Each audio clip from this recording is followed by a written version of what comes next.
seat without bid, not bid. Be in sync with some of, I know you threw up a little bit in your mouth, I know.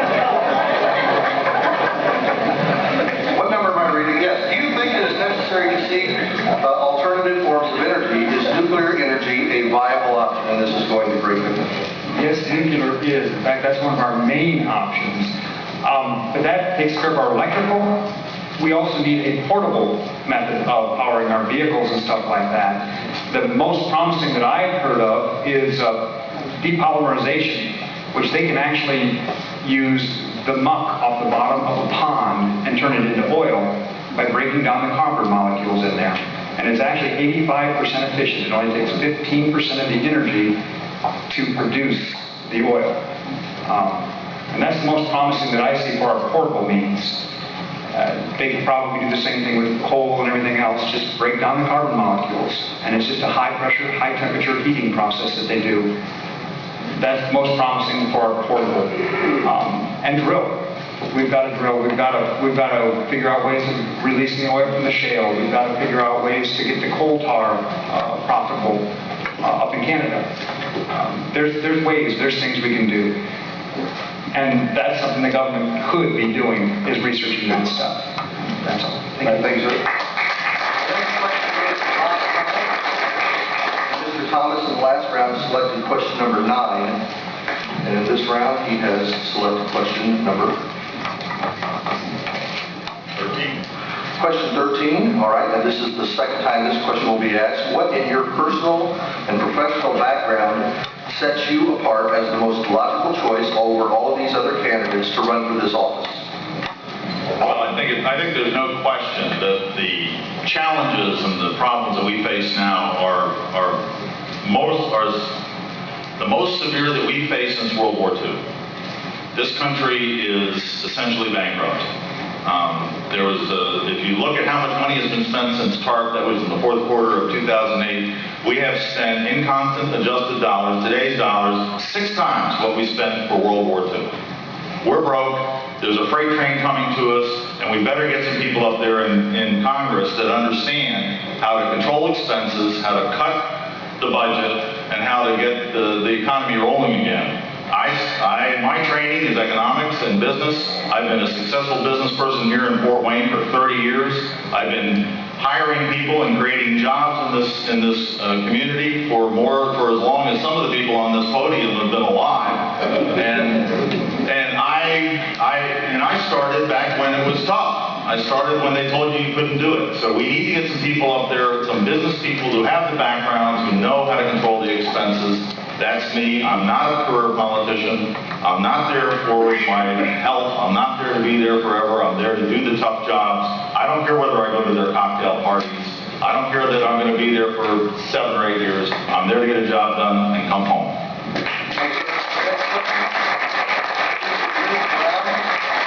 And Liz Brown, in the last round, selected question number 11. And in this round, she selects question number 6. In hindsight, do you believe any of the bailouts passed under either President Bush or President Obama were successful? Well, we can work backwards, and clearly, any of the bailouts that have happened since Obama are not successful. Most of the money, ironically, has not been spent. The only job creation is on the federal government. We have expanded the federal government employment roles by almost 30,000 in the last 2 years. So I guess, if you were just very philosophical, we've created jobs, just not jobs that benefit most of us. So, no, I don't think it's worked. I think the money that's not been spent is now being spent, or not been spent on what it was intended to be, is now being spent by Obama as his personal piggy bank. He's using it to fund his own public policy programs, whether or not we should not eat salt or too fat or whatever he decides that day. So I think what we need to do is cut all of those stimulus programs and cut the deficit, because the last thing we need to do is to give that man one more dime to spend.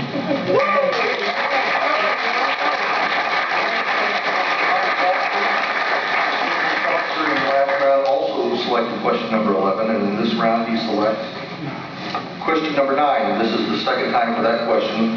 What is the top foreign policy issue facing America today? I do believe the war on terror is probably the top foreign policy facing America.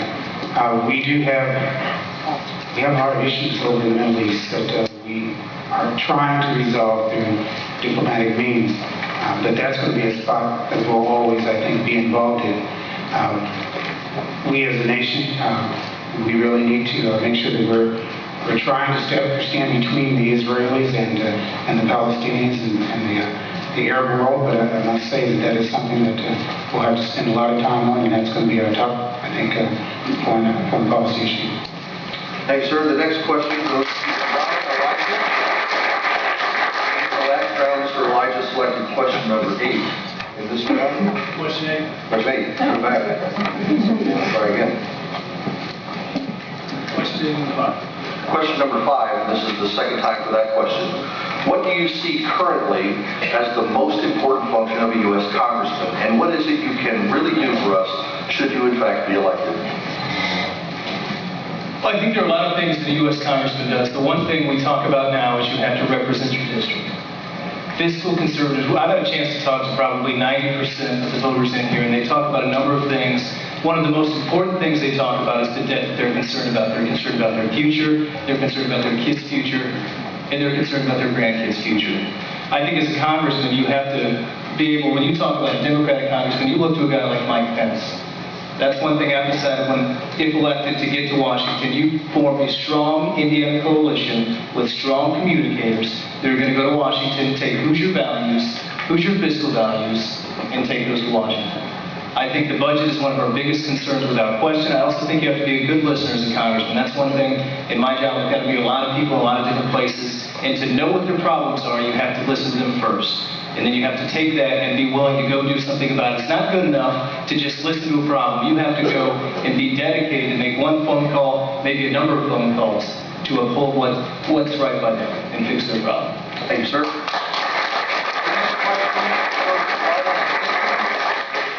And in the first round, Marvin Stutzman took question number 1. In this round,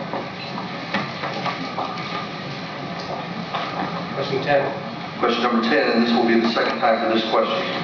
You are being elected for a term of 2 years. What are the 2 or 3 most important things you would like to accomplish before the next election in 2012? Well, first of all, I think that we have to win this fall. We cannot take any chance in letting this seat go to the Democrats. So we have a lot of work in front of us in maintaining this seat here in the 3rd District for the Republican Party. Once we go to Washington, I believe that we have to sound the alarm that the federal government is broke, that the federal government is irresponsible, and that we need to start building coalitions with those people who are already there working hard to sound that alarm to those to the White House, to Nancy Pelosi, and we have to build a coalition and say, until we get our federal government spending under control, until we get regulation stopped and start getting our economy moving forward, and stop changing the direction that this country is now on track. One of the things that I heard a lot about as we traveled the state for our United States Senate run was that people in the last election, they voted to change Washington. They didn't vote to change America. And that is the type of representative that I believe we need in Washington right now, that will go there and understand our constitutional role that the federal government is required to abide by, and they've been trampling on it. And I think it's important for each one of the representatives in Washington to stand up and voice loudly how important it is to change the way that Washington is operating.